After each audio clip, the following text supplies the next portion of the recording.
حضرت موسیٰ علیہ السلام کے پاس جب ملک الموت حضرت موسیٰ علیہ السلام کی روح قبض کرنے کے لیے آئے تو حضرت موسیٰ علیہ السلام نے ملک الموت کو کیا کہا اور اس کا کیا حال کیا کہ وہ اللہ تعالیٰ کی بارگاہ میں حاضر ہو کر کہنے لگے کہ اے اللہ تو نے مجھے کس شخص کو لینے کے لیے بھیجا کہ وہ آنے کو ہی تیار نہیں۔ تو اللہ تعالیٰ نے ملک الموت سے کیا کہا؟ بسم اللہ الرحمن الرحیم۔ آج کی اس ویڈیو میں ہم حضرت موسیٰ علیہ السلام اور ملک الموت کے بارے میں بات کریں گے۔ یاد رہے دوستو، نبیوں کو بھی موت آتی ہے، وہ صرف ایک لمحے کے لیے ہوتی ہے، اس کے بعد ان کو دوبارہ زندہ کر دیا جاتا ہے۔ اللہ تعالیٰ کا حکم پا کر جب ملک الموت حضرت موسیٰ علیہ السلام کے پاس تشریف لائے تو حضرت موسیٰ علیہ السلام نے ملک الموت سے کہا کہ تم میری زیارت کے لیے آئے ہو یا میری روح قبض کرنے کے لیے آئے ہو؟ تو ملک الموت نے کہا کہ میں آپ کی روح قبض کرنے کے لیے آیا ہوں۔ حضرت موسیٰ علیہ السلام نے کہا کہ میری روح کہاں سے قبض کرو گے؟ تو ملک الموت نے کہا کہ آپ کے منہ سے کروں گا۔ حضرت موسیٰ علیہ السلام نے کہا کہ تجھے معلوم ہونا چاہیے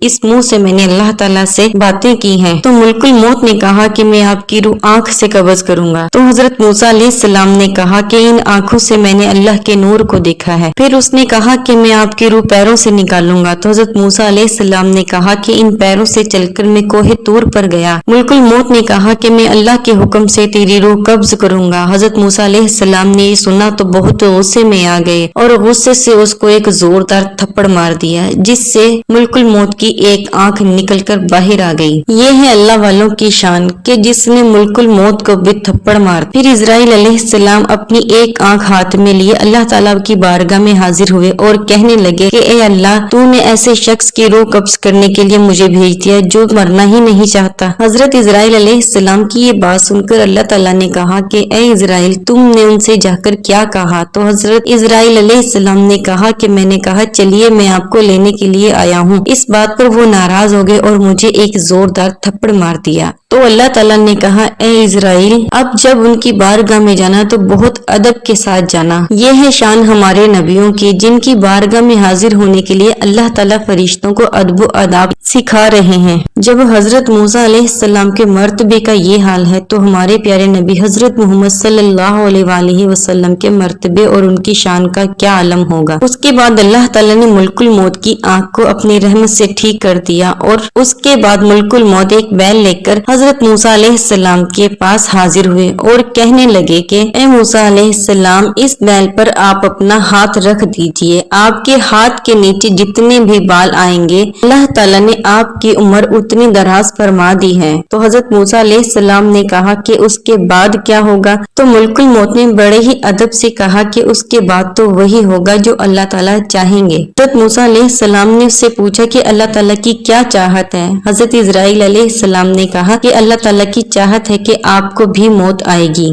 اور آپ کو بھی اس دنیا کو چھوڑ کر جانا ہوگا۔ تو حضرت موسیٰ علیہ السلام نے کہا کہ جب کل بھی مجھے جانا ہی ہوگا تو پھر آج ہی کیوں نہیں؟ بس مجھے کچھ دیر کی مہلت چاہیے، میں اللہ تعالیٰ کا دیدار کرنا چاہتا ہوں، کوہ طور پر جا کر اللہ تعالیٰ کا شکر ادا کرنا چاہتا ہوں۔ اس کے بعد حضرت موسیٰ علیہ السلام کوہ طور پر حاضر ہوئے اور کہنے لگے کہ اے اللہ میں نے اپنی آل اولاد اور اپنی امت آپ کو سونپی، ان کو اپنی رضا میں راضی رکھنا اور ان کو مال حرام سے بچانا۔ آپ علیہ السلام کی وفات کے وقت آپ کا ایک چھوٹا سا بیٹا تھا، آپ نے اسے گلے لگایا اور رونے لگے، پھر سے گلے لگایا اور پھر رونے لگے، کیونکہ باپ کا دل ہی ایسا ہوتا ہے کہ اس کو اپنی اولاد کی بہت فکر ہوتی ہے۔ جب اللہ تعالیٰ نے یہ دیکھا تو حضرت موسیٰ علیہ السلام سے کہا کہ اے موسیٰ کیا تجھے مجھ سے ملنے کی خوشی نہیں ہے؟ حضرت موسیٰ علیہ السلام نے کہا کہ اے اللہ آپ سے ملنے کی بہت خوشی ہے لیکن مجھے اپنے چھوٹے بیٹے کی بہت فکر ہو رہی ہے۔ تو اللہ تعالیٰ نے حضرت موسیٰ علیہ السلام سے کہا کہ اے موسیٰ زمین پر اپنا عصا مار۔ جب حضرت موسیٰ علیہ السلام نے اپنا عصا زمین پر مارا تو زمین پھٹ گئی اور وہاں سے دریا نکل آیا۔ پھر حکم ہوا کہ دریا میں اپنا عصا مارے، پھر عصا مبارک مارا تو اس میں سے ایک سیاہ رنگ کا پتھر برآمد ہوا۔ تو اللہ تعالیٰ نے کہا کہ اس پتھر پر اپنا عصا ماریے۔ جب حضرت موسیٰ علیہ السلام نے اپنا عصا اس پتھر پر مارا تو اس پتھر کے اندر ایک چھوٹا سا کیڑا نکلا جو اپنے منہ کے اندر